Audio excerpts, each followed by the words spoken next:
Les 19. Hetzelfde woord met en zonder accent.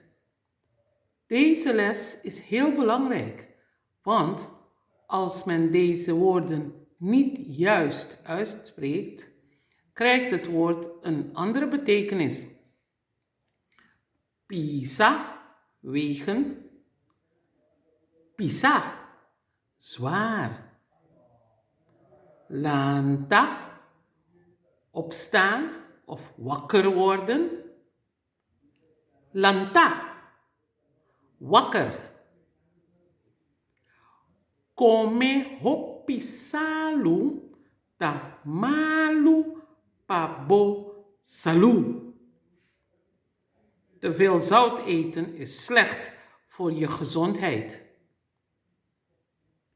Mi gusta color verde. Ik hou van groene kool.